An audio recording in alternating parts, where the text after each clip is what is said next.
Good morning student. बाल साधना शिक्षण संस्थान की ऑनलाइन क्लासेस में मैं भारती आपका स्वागत करती हूँ। कल वाले वीडियो में मैंने लास्ट में आपसे 2 क्वेश्चन पूछे थे। एक क्वेश्चन था कि H2O जो है वो लिक्विड है जबकि H2S है वो गैस है। दूसरा क्वेश्चन मैंने आपसे पूछा था कि टेलुरियम का हाइड्राइड और हाइड्रोजन सल्फाइड दोनों में से किस में अम्लीय लक्षण अधिक होते हैं। तो देखिए, पहले क्वेश्चन का आंसर क्या होगा कि H2O जो है उसमें केंद्रीय परमाणु ऑक्सीजन जो है उसकी इलेक्ट्रोनेगेटिविटी क्या होती है, अधिक होती है। और इलेक्ट्रोनेगेटिविटी अधिक होने के कारण एक H2O जब दूसरे H2O के संपर्क में आता है तो इस स्थिति में 2 अधिक विद्युत ऋणी परमाणुओं के बीच में हाइड्रोजन के आ जाने से इंटरमोलिकुलर हाइड्रोजन बॉन्डिंग का फॉर्मेशन हो जाता है। तो इस कारण H2O जो है वो लिक्विड फॉर्म में पाया जाता है जबकि H2S जो है वो गैसीय अवस्था में पाया जाता है, क्योंकि H2S में केंद्रीय परमाणु सल्फर की विद्युत ऋणात्मकता क्या है, कम है। कम होने के कारण इसमें हाइड्रोजन बॉन्डिंग नहीं पाई जाती है। हाइड्रोजन बॉन्डिंग नहीं पाए जाने के कारण ये किस अवस्था में है, गैसीय अवस्था में है। दूसरा क्वेश्चन था कि हाइड्रोजन सल्फाइड और हाइड्रोजन टेलुरियम का जो हाइड्राइड है इनमें से अम्लीय लक्षण किस में ज़्यादा हैं। तो वह टेलुरियम हाइड्राइड में है। क्यों है? क्योंकि 16 ग्रुप के एलिमेंट जो हाइड्राइड बनाते हैं उनके वर्ग में यदि ऊपर से नीचे जाया जाए तो इस स्थिति में केंद्रीय परमाणु और उसके साथ जुड़ा हुआ जो हाइड्रोजन है उनके मध्य की क्या बढ़ जाती है, बॉन्ड लेंथ बढ़ जाती है, आबंध लंबाई बढ़ जाती है। और आबंध लंबाई बढ़ जाने के कारण वियोजन एंथैल्पी का मान क्या हो जाएगा, आबंध वियोजन एंथैल्पी का मान कम हो जाता है। अर्थात टेलुरियम का जो हाइड्राइड है उसके द्वारा आसानी से क्या दे दिए जाते हैं, H+ आयन दे दिए जाते हैं। इस कारण अम्लीय लक्षण किस में ज़्यादा होते हैं, टेलुरियम का जो हाइड्राइड है उसमें अम्लीय लक्षण ज़्यादा होते हैं। और हाइड्रोजन सल्फाइड है उसमें आबंध लंबाई इसकी अपेक्षा कम होने के कारण आबंध वियोजन एंथैल्पी का मान अधिक होता है और इजीली जो है वो हाइड्रोजन मूव नहीं किए जाते हैं। इस कारण अम्लीय लक्षण किस में ज़्यादा हैं, टेलुरियम के हाइड्राइड में अम्लीय लक्षण ज़्यादा हैं। एक मैंने कल के नोट्सों में क्वेश्चन दिया था, उसका आंसर नहीं लिखा था, यानी सल्फर डाइऑक्साइड जो है वो एक अपचायक है और टेलुरियम का जो ऑक्साइड है वो एक ऑक्सीकारक है। अब यानी कल अपन ने जो बात की थी 16 ग्रुप एलिमेंट जो है उसकी केमिकल प्रॉपर्टी की बात की थी, यानी ये ऑक्सीजन के साथ क्रिया करके किसका फॉर्मेशन करते हैं, डाई हाइड्रोजन के प्रति इनकी क्रियाशीलता, कौन से हाइड्राइड बनते हैं, उनकी एसिडिटी का ऑर्डर क्या होता है, बॉन्ड एंगल का ऑर्डर क्या होता है। उसके बाद हेलोजन के साथ ये क्रिया करके किस प्रकार के हैलाइड बनाते हैं, उनकी स्ट्रक्चर क्या होती है, उनमें केंद्रीय परमाणु में हाइब्रिडाइजेशन का प्रकार कौन सा होता है, इतना सारा अपन ने कल वाले वीडियो में डिस्कस किया था। फिर मैंने PDF के जो पेजेस दिए थे उनमें ये क्वेश्चन था कि SO2 एक अपचायक है और टेलुरियम का ऑक्साइड जो है वो एक ऑक्सीकारक है। तो इसका आंसर क्या होगा, यानी दोनों में देखिए SO2 और TeO2 दोनों ही क्या हैं, ऑक्साइड हैं। तो इनमें सल्फर का ऑक्सीकरण अंक क्या है, SO2 में सल्फर का ऑक्सीकरण अंक +4 और TeO2 इसमें भी टेलुरियम का ऑक्सीडेशन स्टेट कितना है, +4 है। लेकिन ये किसकी तरह बिहेव करता है, एक अपचायक की तरह बिहेव करता है और ये किसकी तरह बिहेव करता है, एक ऑक्सीकारक की तरह बिहेव करता है। तो अपचायक कौन, जिसका ऑक्सीकरण होता है वो क्या करते हैं, यानी ऑक्सीडेशन और रिडक्शन दोनों चीज़ें आपको पढ़ाई हुई हैं।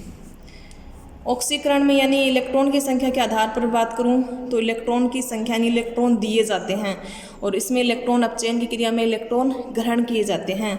और जिनका ऑक्सीकरण होता है वो पदार्थ क्या कहलाते हैं, अपचायक कहलाते हैं, रिड्यूसिंग एजेंट कहलाते हैं। और जिनका ऑक्सीडेशन होता है, जिनका रिडक्शन होता है, अपचयन होता है, अपचयन करने वाले पदार्थ क्या कहलाते हैं, ऑक्सीडाइजिंग एजेंट कहलाते हैं, यानी ऑक्सीकारक कहलाते हैं। अब सल्फर डाइऑक्साइड है वो एक अपचायक क्यों है, अपचायक इसलिए है क्योंकि सल्फर भाइतम इलेक्ट्रॉनिक कॉन्फ़िगरेशन की यदि बात करूं तो जस्ट पहले कौन सी गैस आती है, नियोन आती है, उसके बाद 3s2 3p4, ये होता है इसका इलेक्ट्रॉनिक विन्यास। यानी इसमें 3d क्या होता है, रिक्त होता है। तो यानी d जो है वो रिक्त होने के कारण ये अपना ऑक्सीडेशन स्टेट बढ़ा करके कितना कर सकता है, +6 तक कर सकता है। मतलब इस अवस्था में +4 से किस में जाएगा, +6 में जाएगा। तो इसने कितने इलेक्ट्रॉन दिए हैं, 2 इलेक्ट्रॉन दिए हैं। तो इलेक्ट्रॉन देने का प्रक्रम क्या होता है, ऑक्सीडेशन होता है। और ऑक्सीडेशन करने वाले पदार्थ क्या कहलाते हैं, अपचायक कहलाते हैं। अब देखिए टेलुरियम का ऑक्साइड है, इसमें भी है रिक्त डी कक्षक तो इसमें भी हैं, लेकिन ये क्या एक हैवियर एलिमेंट है, यानी वर्ग में ऊपर से नीचे जाते हैं, इनका परमाणु आकार बढ़ता है, परमाणु द्रव्यमान बढ़ता है। तो सल्फर की अपेक्षा टेलुरियम क्या एक हैवियर एलिमेंट है, भारी तत्व है। और वर्ग में ऊपर से नीचे जाने पर अपन ने जब ऑक्सीडेशन स्टेट पढ़ी थी कि यानी इनका सामान्य ऑक्सीकरण अंक तो कितना होता है, -2 होता है, क्योंकि 2 इलेक्ट्रॉन ग्रहण करके अपना अष्टक क्या करते हैं, पूर्ण करते हैं। तो नीचे जब जाते हैं तो +2 -2 ऑक्सीकरण अंक का स्थायित्व बढ़ता है +4 और +6 की अपेक्षा। ऐसा क्यों होता है, ऐसा होता है अकरीय युग्म प्रभाव के कारण। और इनके पहले टेलुरियम है, पोलोनियम है, इनके पहले डी और एफ कक्षकों के आ जाने के कारण उनका दुर्बल परिरक्षण प्रभाव कार्यरत होता है। इस कारण और अकरीय युग्म प्रभाव दोनों प्रभाव कार्यरत होने के कारण अकरीय युग्म प्रभाव जो है वो प्रभावी हो जाता है, जिसके कारण इनका ऑक्सीकरणांक ज़्यादा स्थायी कौन सा होता है, +2 या -2। तो यानी +4 से ये +2 ऑक्सीडेशन स्टेट में आएगा तो भी इलेक्ट्रॉन ग्रहण करेगा, और -2 में आएगा तो भी क्या करेगा, इलेक्ट्रॉन ग्रहण करेगा। तो इस कारण यानी +4 से +2 में आ रहा है, तो इसने इलेक्ट्रॉन क्या किए हैं, ग्रहण किए हैं। और इलेक्ट्रॉन ग्रहण करना क्या कहलाता है, अपचयन। और अपचयन करने वाले पदार्थ क्या कहलाते हैं, ऑक्सीकारक कहलाते हैं। तो इसका आंसर आपको लिखना है कि SO2 में केंद्रीय परमाणु सल्फर जिसका ऑक्सीकरण +4 है, रिक्त डी कक्षक को एक्सटेंड करने के कारण यानी प्रसार करने के कारण ये अपना ऑक्सीकरण अंक 4 से बढ़ा करके 6 कर लेता है। यानी इस अवस्था में इसके द्वारा इलेक्ट्रॉन दिए जाते हैं, न कि ग्रहण किए जाते हैं। तो इलेक्ट्रॉन देने के कारण इसका ऑक्सीकरण होता है, और ऑक्सीकरण करने वाले पदार्थ अपचायक कहलाते हैं। जबकि टेलुरियम जो है वो एक भारी तत्व है। नीचे जाने पर टेलुरियम और पोलोनियम यानी टेलुरियम के पहले दुर्बल परिरक्षण प्रभाव कार्यरत होने के कारण डी व एफ कक्षकों का दुर्बल परिरक्षण प्रभाव प्रभावी होने के कारण यानी इसका जो ऑक्सीकरण अंक है वो +2 या -2 ज़्यादा स्थायी होता है। अकरीय युग्म प्रभाव भी कार्यरत होता है, एक वर्ग में अपन ऊपर से नीचे जाते हैं। तो इस स्थिति में यानी इसका ऑक्सीकरण अंक +2 या -2 ज़्यादा स्थायी होता है। इस कारण ये +4 से ये +2 या -2 में जाएगा। तो इस स्थिति में ये इलेक्ट्रॉन ग्रहण करके जाएगा, न कि त्याग करके। तो ग्रहण करेगा, तो इस स्थिति में क्या होगा, इसका अपचयन होगा। और अपचयन करने वाले पदार्थ क्या कहलाते हैं, ऑक्सीकारक कहलाते हैं। तो इसका आंसर आपको अपनी नोटबुक में आपको लिखना है, ठीक है। कई स्टूडेंट ने कमेंट किया कि हमारा रिप्लाई नहीं दिया, कईयों ने आंसर यानी कई स्टूडेंट तो एक्टिव हैं जिन्होंने आंसर दिया है, तो उनको थैंक यू। लेकिन मन में ऐसे मत सोचिए मेरे कमेंट का रिप्लाई नहीं दिया है, क्योंकि हो सकता है उस टाइम मैंने नहीं देखा हो आपका कमेंट, उसका देख लिया हो तो उसका मैंने रिप्लाई कर दिया हो। बाकी मैं रिप्लाई सभी को करती हूँ, पहले या बाद में जब भी हो, ठीक है। मेरे लिए सारे स्टूडेंट इक्वल हैं, ऐसा कभी मत सोचिए। आप अपनी पढ़ाई में ध्यान दीजिए। अब मैं आज बात करती हूँ डाई ऑक्सीजन की। डाई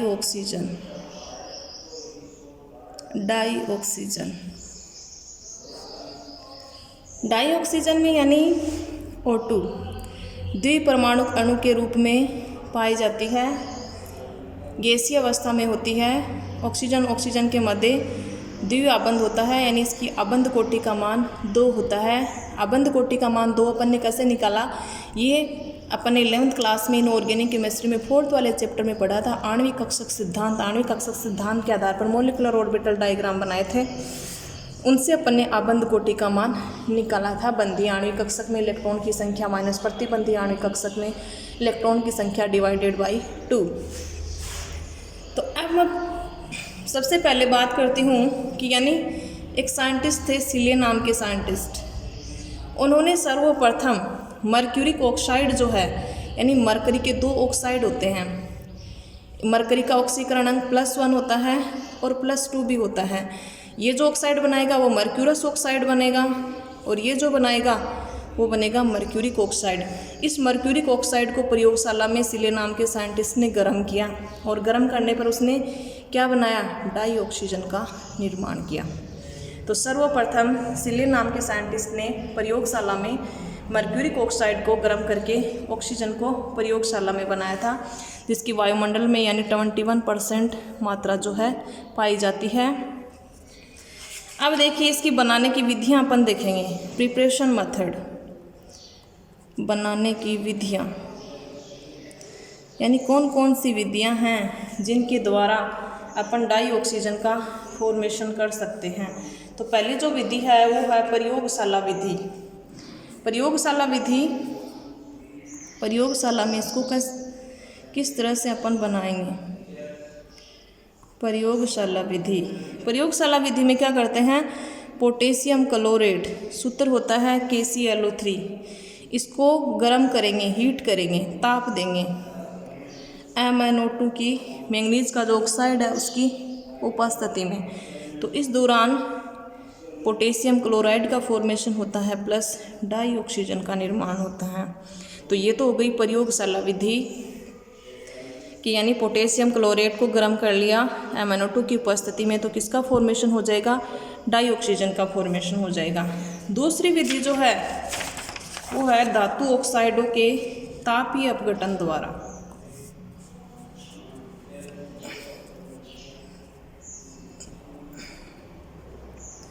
धातु ऑक्साइडों के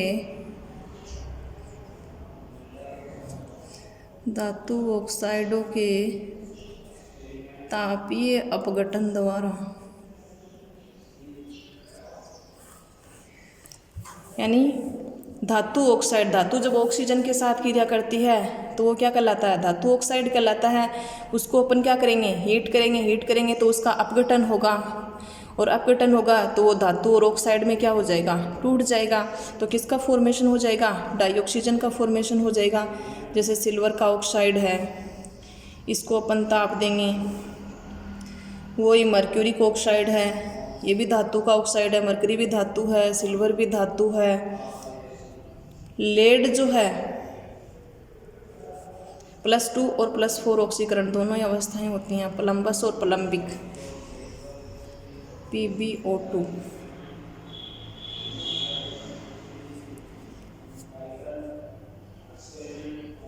ये जो है वो दोनों प्रकार के ऑक्साइडों का मिश्रण है, PbO और PbO2।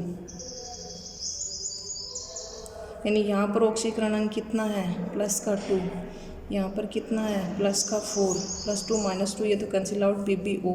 यहाँ पर क्या हो जाएगा, PbO2, यानी यहाँ पर इसका ऑक्सीकरण अंक वही -2, यहाँ पर क्या है +4, तो PbO2।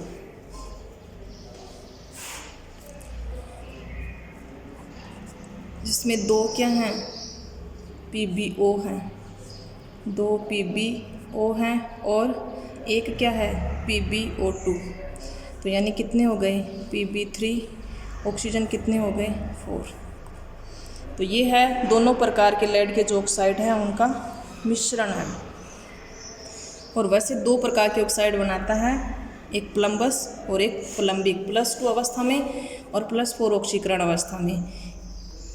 इनको अपन हीट देंगे, ताप देंगे, तो इस अवस्था में क्या होगा, सिल्वर का जो ऑक्साइड है वो क्या बनाएगा, सिल्वर यानी धातु बनाएगा प्लस डाई ऑक्सीजन का फॉर्मेशन करेगा, वही धातु बनाएगा प्लस डाई ऑक्सीजन का फॉर्मेशन करेगा।